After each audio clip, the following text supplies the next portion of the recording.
So అందరికీ నమస్కారం. ఈ వీడియోలో భారతదేశంలో ఉన్నటువంటి ఈ వలసల అనేటువంటి అంశం నుంచి మనము సెకండ్ పార్ట్ మాట్లాడతాం. భారతదేశంలో పట్టణీకరణ అనే అంశాల గురించి మేజర్గా మరి 35 కోట్ల మంది అంటే 35 కోట్ల మంది పట్టణాలలో నివాసం ఉంటున్నారు. పట్టణాలలో నివాసం ఉంటున్నారు అంటే మూడింట ఒక వంతు నగరాలలో నివాసం ఉంటున్నారు. సో అంటే పట్టణీకరణ జనాభా అనేది పెరుగుతుంది. మరి అదేవిధంగా 1950లో గ్రామాలలో ఉన్నటువంటి నివాసంలోని జనాభా ఎంతంటే 5.6 లక్షల జనాభా అనేది 5.6 లక్షల జనాభా అనేది గ్రామాల్లో ఉంటుంది. మరి ఇక్కడ గ్రామీణ జనాభా అనేది చూసినట్లయితే 85 కోట్లు పైగా మనకు గ్రామీణ జనాభా అనేది మనకు ఉన్నటువంటి టెక్స్ట్ బుక్ల ప్రకారం 85 కోట్ల మంది గ్రామీణ జనాభా ఉంది. అంటే 2011 లెక్కల ప్రకారం ఇక్కడ 10 లక్షలు దాటినటువంటి నగరాలు సుమారుగా 50 పైగా ఉన్నాయి. చాలా చాలా ఇంపార్టెంట్. 10 లక్షలు దాటిన నగరాలు ఎన్ని ఉన్నాయి అంటాడు? 50 పైగా ఉన్నాయి. మరి ఇక్కడ 2009-10 సంవత్సరంలోని మరి పట్టణ పేదరిక శాతం అనేది ముఖ్యంగా ఏ వర్గాలు ఎక్కువగా ఉంది అంటే షెడ్యూల్డ్ కులాలు, షెడ్యూల్డ్ ట్రైబ్స్ లో ఈ యొక్క పట్టణ పేదరికం అనేది 1/6 ఉన్నది. ఎంత ఉంటున్నది? 1/6 ఉన్నది. సో ఏది? ఈ షెడ్యూల్డ్ క్యాస్ట్, షెడ్యూల్డ్ ట్రైబ్ లో 2009-10 ఉన్నటువంటి పట్టణ పేదరికం. మరి జనాభా వృద్ధిలో 1/5 మాత్రమే గ్రామీణ ప్రాంతాల నుంచి పట్టణ ప్రాంతాలకు వలస వస్తున్నారు. సో ఎన్నో వంతు అంటాడు జనాభా వృద్ధిలో ఎన్నో వంతు అంటాడు అంటే 1/5 మాత్రమే గ్రామీణ ప్రాంతాల నుంచి ఎక్కడికి వస్తున్నారు? పట్టణ ప్రాంతాలకు వస్తున్నారు. మరి ఇక్కడ పట్టణ ప్రాంతాలలో రావడం వల్ల పట్టణీకరణ జనాభా పెరుగుతుంది. అంటే న్యూఢిల్లీ, ముంబై, కోల్కతా, హైదరాబాద్ లాంటి మహానగరాల్లో జనాభా పెరిగినప్పుడు సమస్యలు ఏర్పడుతూ ఉంటాయి. మరి పట్టణీకరణ వల్ల సమస్యలు ఏంటి?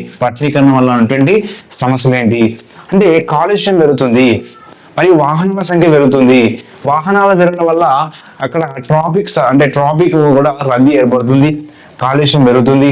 నెక్స్ట్ మురుగునీరు సమస్య ఏర్పడుతుంది.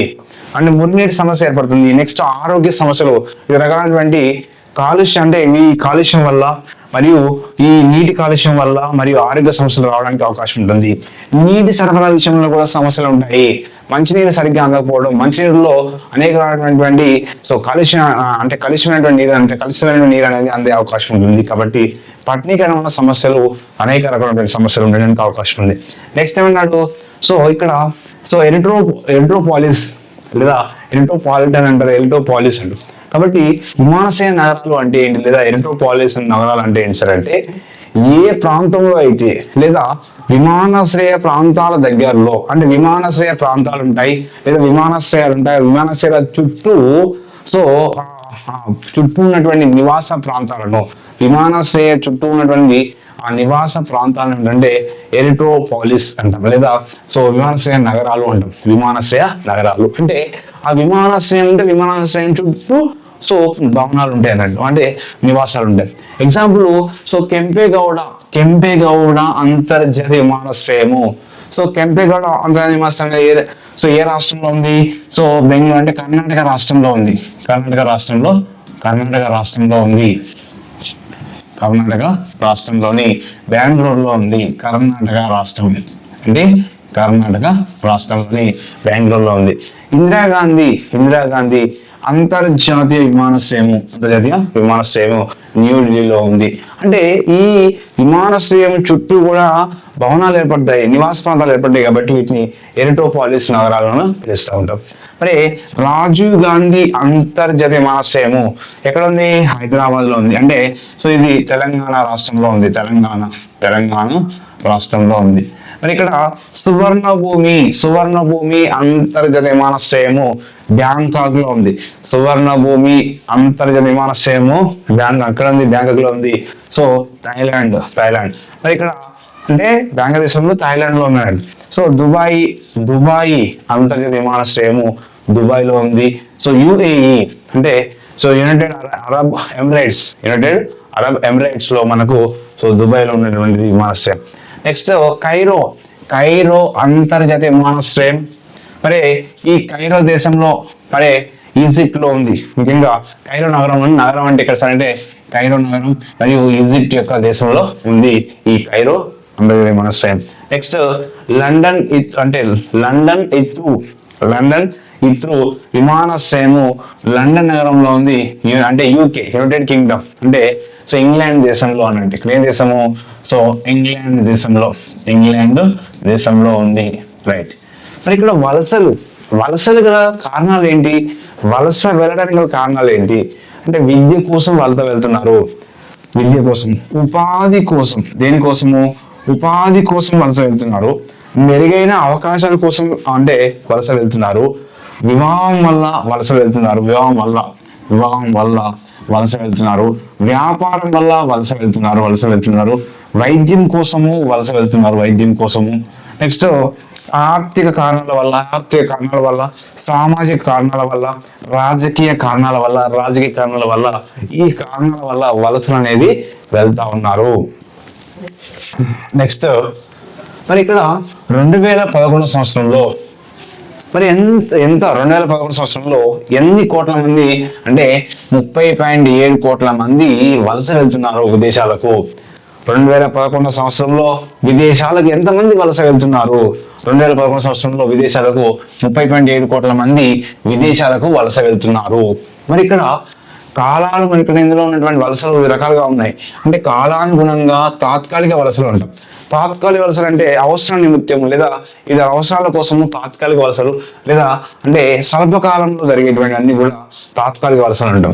ఇక్కడ కాలానుగుణ వలసలు అంటే ఏంటి సార్ అంటే కాలంలో మార్పు ఆధారంగా వలసలు ఏర్పడతాయి. కాలంలో మార్పుల ఆధారంగా అంటే ఇక్కడ ఈ అంటే వర్షాకాలంలో లేదా వేసవి కాలంలో పని లభించినప్పుడు ఆ కాలంలో మరో దేశానికి వలస వెళ్ళడం. ఆ విధంగా కాలానుగుణ వలసలు ఉంటాయి లేదా తాత్కాలిక వలసలు ఉంటాయి. అంటే ఏదైనా పని ఎక్కువగా ఉన్నప్పుడు అప్పుడు తాత్కాలిక వలసలు ఏర్పడుతూ ఉంటాయి. 2011 సంవత్సరం మధ్యకాలంలో వలసలు పెరిగింది, కానీ అంటే 1980లో అంతగా కాదు. 1980లో వలసలు ఎక్కువగా ఉన్నాయి. 2011 మధ్యకాలంలో వలసలు తగ్గినట్టు. అంటే 1980తో పోల్చినప్పుడు ఇక్కడ తగ్గడం జరిగింది. మరియు వలసల్లో గ్రామాల నుంచి గ్రామాలు అవుతున్నారు. అంటే గ్రామాల నుంచి గ్రామాలకు ఎందుకంటే ఒక గ్రామంలో వర్క్ ఎక్కువ అంటే పని లభించినప్పుడు మరో గ్రామంలో పని లభించినప్పుడు ఆ గ్రామాలకు వలస వెళ్తారు. ముఖ్యంగా మహారాష్ట్రలోని 186 సహకార చక్కెర కర్మాగారాలు అంటే 186 సహకార చక్కెర కర్మాగారాలు ఉన్నాయి. ఈ యొక్క కర్మాగారాలలో వర్క్ కోసము మరియు చెరుకును నరికివేయడం కోసము, చెరుకును కొట్టడం కోసము వీళ్ళు వలస వెళ్తూ ఉంటారు. అదేవిధంగా 1970లో కోయన అనేటువంటి ఆనకట్టు తర్వాత మహారాష్ట్రలోని చెరుకు పంట అనేది బాగా అధిక దిగుబడి సాధించింది. మరియు ఎక్కువ పంటకు ఉత్పత్తి కూడా పెరిగింది. అడుగుతారు ఏ సంవత్సరంలో కోయన ఆనకట్ట అంటే 1970లో. మరి ఇక్కడ మహారాష్ట్రలో ముఖ్యంగా గ్రామాల నుంచి గ్రామాలకు వలస ఎక్కడ సార్ అంటే మహారాష్ట్ర నుండి పశ్చిమ మహారాష్ట్ర వెళ్తారు. మహారాష్ట్రలోని పశ్చిమ మహారాష్ట్రలో ఎక్కువగా ఈ చెరుకు కొట్టడం కోసం చెరుకు ఫ్యాక్టరీల వర్క్ వల్ల ఇక్కడ ఏదైనా వలస వెళ్తారు. మరియు ఎంత అంటే సార్ అంటే 6,50,000 మంది కూలీలు వలస వెళ్తున్నారు. ఇప్పుడు 6,50,000 మంది కూలీలు వలస వెళ్తున్నారంటే వారి యొక్క పిల్లలు కూడా వలస వెళ్లాల్సి ఉంటుంది. ఆ పిల్లల వయసు అక్కడ మరి పాఠశాల వెళ్ళేటువంటి వయసు అంటే పాఠశాల వెళ్ళే వయసు ఉంటుంది. కాబట్టి వాళ్ళ ఎంతమంది ఉంటారంటే సుమారుగా 2 లక్షల మంది. అంటే 2 లక్షల మంది పిల్లలు కూడా వాళ్ళతో పాటు వలస వెళ్తారు. అప్పుడు విద్య అనేది వారి యొక్క బాల్యంలో విద్య అనేది అందకపోవడం అవకాశం ఉంటుంది. కాబట్టి వలస వెళ్ళడం వల్ల కొన్ని అనార్థాలు కూడా ఉన్న అంశం ఇక్కడ మనకు అర్థమవుతుంది. నెక్స్ట్ 2007-8 సంవత్సరంలో స్వల్పకాల వలసలు అనేది ఏ విభాగంలో అంటే ఏ క్యాస్ట్ ఎక్కువగా వలసలు ఉన్నాయి అని చూసినప్పుడు ఇక్కడ ఏంది అదర్ బ్యాక్వర్డ్ క్యాస్ట్ లో చూసినప్పుడు అంటే ఇతర వెనుకబడిన తరగతుల్లో చూసినప్పుడు 40% వలసలు ఉన్నాయి. ఎస్టీలో అంటే ఇక్కడ ఎస్టీ షెడ్యూల్డ్ ట్రైబ్స్ లో 23% వలసలు ఉన్నాయి. షెడ్యూల్డ్ క్యాస్ట్ లో 19% వలసలు ఉన్నాయి. షెడ్యూల్డ్ క్యాస్ట్ లో ఇతర విభాగంలోని 18% అంటే చూడండి ఇతర వెనుకబడిన తరగతులలో 40% వలసలు ఉన్నాయి. ఎస్టీ షెడ్యూల్ ట్రైబ్ లో 23% వలసలు ఉన్నాయి, ఎస్సీలో 19% వలసలు ఉన్నాయి, ఇతరులలో 18% వలసలు ఉన్నాయి. ఇది స్వల్పకాలిక వలసలు 2007 సంబంధించినటువంటిది అడిగేటువంటి అవకాశం ఉంటుంది.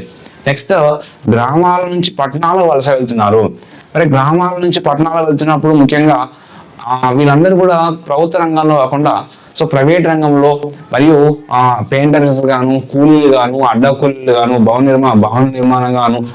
నిర్మాణ అంటే కూలీలుగా పనిచేస్తూ ఉంటారు.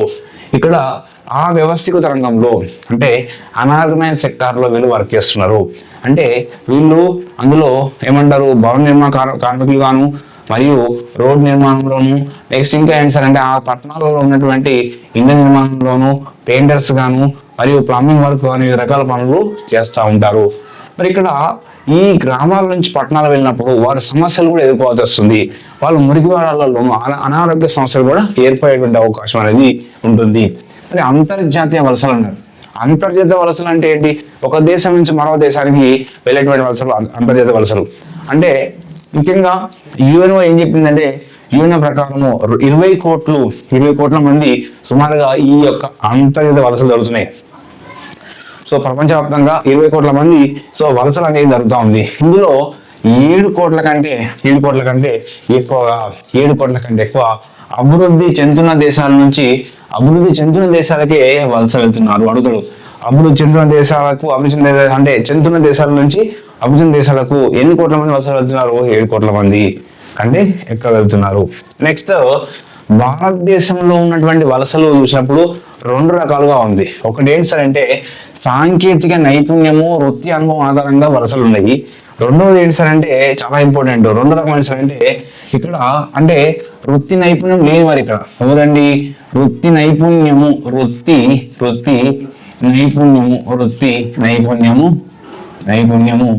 లేని వారి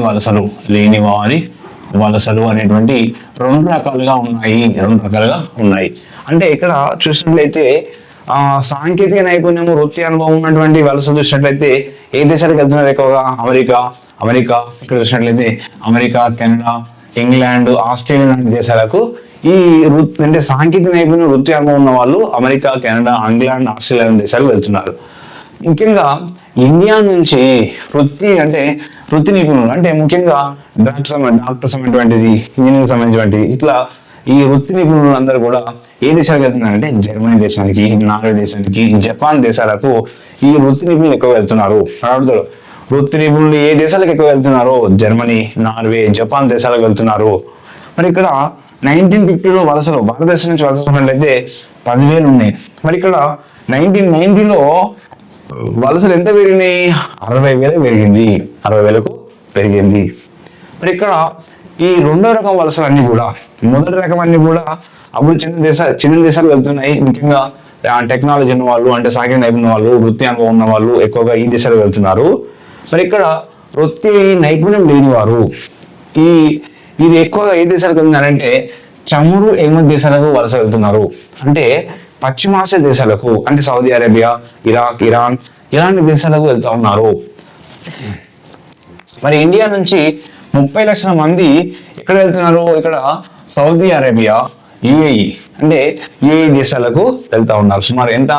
ఇండియా నుంచి 30 లక్షల మంది ఎంతక్కడ వెళ్తున్నారు? సౌదీ అరేబియాకు, యుఏఈకి వెళ్తా ఉన్నారు. మరి ప్రతి సంవత్సరం కూడా పశ్చిమాసియాకు 3 లక్షల కార్మికులు వలస వెళ్తా ఉన్నారు. 3 లక్షల కార్మికులు వలస వెళ్తా ఉన్నారు. అంటే పశ్చిమాసియాకి వెళ్ళే మంది ఏమో 3 లక్షల మంది, ఇండియా నుంచి 30 లక్షల మంది ఎక్కడ పోతున్నారు? సౌదీ అరేబియా, యుఏఈకి వెళ్ళేటువంటి సౌదీ అరేబియా, యుఏఈకి అంటే అంటే ఇక్కడ యుఏఈకి మరియు సౌదీ అరేబియా వెళ్ళే వాళ్ళు 30 లక్షల మంది ఉన్నారు. పశ్చిమాసియా దేశాలకు వెళ్ళే వాళ్ళు 3 lakhs ఉన్నారు. మరి ఇక్కడ కార్మికులలో ఎక్కువ మంది అంటే ఇండియాలో ఏ రాష్ట్రాల నుంచి ఎక్కువ మంది వెళ్తున్నారు సార్ అంటే కార్మికులలో 5 మంది వలస పోతే అందులో 3 కేరళ వాళ్ళు ఉంటారు. కేరళ, తమిళనాడు, ఆంధ్రప్రదేశ్, తెలంగాణ రాష్ట్రాల నుంచి ఉన్నారు. అంటే కార్మికుల్లో 3 కేరళ నుంచి, తమిళనాడు నుంచి, ఆంధ్రప్రదేశ్ నుంచి, తెలంగాణ నుంచి వీళ్ళు అక్కడ ఉన్నటువంటి విదేశాలకు వెళ్తా ఉన్నారు. ఎంత అడుగుతారు? 5 ఎంతమంది? 3. ఏ రాష్ట్రం నుంచి? కేరళ, తమిళనాడు, ఆంధ్రప్రదేశ్, తెలంగాణ రాష్ట్రం నుంచి. మరి ప్రజలు వలస వెళ్ళినప్పుడు సమస్యలు ఏముంటాయి? సో ప్రజలు అక్కడ అక్కడ విదేశాలు వలస వెళ్తారు, అక్కడ ఏం సమస్యలు ఉంటాయి? ఆరోగ్య సమస్యలు ఉంటాయి. అంటే ఇంకోటి ఏంటి, ఆర్థిక సమస్యలు ఉంటాయి. ఏజెంట్లు మోసం చేయొచ్చు, వాళ్ళు పాస్పోర్ట్ తీసుకొని ఎక్కువ అదనపు అంటే ఇక్కడ అదనపు పని గంటలు చేయించుకోవచ్చు, దళారులు మోసం చేసేటువంటి అవకాశం ఉంటుంది. సో కొన్నిసార్లు వారిని జైలుల్లో వేయచ్చు, అనవసర విషయాల్లో కూడా వాళ్ళను. సో ఇట్లా ఈ విధంగా ప్రజలు వలస వెళ్ళినప్పుడు సమస్యలు అనేటివి ఎక్కువగా ఉంటుంది. అంటే తక్కువ వేతనం ఇవ్వచ్చు అంటే ఒప్పంద వేతనం కంటే తక్కువ వేతనం, అంటే ఇక్కడ ఏం చేస్తారో తక్కువ వేతనం ఇస్తారు, తక్కువ వేతనం అనేది ఇచ్చేటువంటి అవకాశం ఉంటుంది. సో కాబట్టి ఇది వలస వెళ్ళినటువంటి ప్రాబ్లమ్స్. మరి అంతర్జాతీయ వలసల చట్టం ఎప్పుడు వచ్చింది? ముఖ్యంగా అంతర్జాతీయ వలసల చట్టం ఎందుకు వచ్చిందంటే, మరి విదేశాలకు వెళ్ళినప్పుడు అక్కడ ఒక కార్యాలయం ఉంటుంది, ఆ కార్యాలయం ద్వారా ఈ యొక్క సమస్యలన్నీ పరిష్కారం కోసం చెప్పేసి సో విదేశీ వలసల చట్టం అనేది 1983లో ఏర్పాటు చేయడం జరిగింది. దీని ప్రకారం మేజర్గా విదేశాలకు వెళ్ళిన వాళ్ళకు పాస్పోర్ట్లు విషయంలో కానీ, తర్వాత అక్కడ ఉన్నటువంటి ఇబ్బందులు గురైనప్పుడు ఈ విదేశీ వలస చట్టం ఆధారంగా అక్కడ ఉన్నటువంటి కార్యాలయ సిబ్బంది వారు సో వాళ్ళు ఏం చేస్తారంటే వీరికి సో సహకారం చేసేటువంటి అవకాశం ఉంటుంది. కాబట్టి ఇది మరి వలసలు అనేటువంటి టాపిక్ నుంచి మనకు ఉన్నటువంటి సో ప్రధాన అంశాలు. Thank you to all.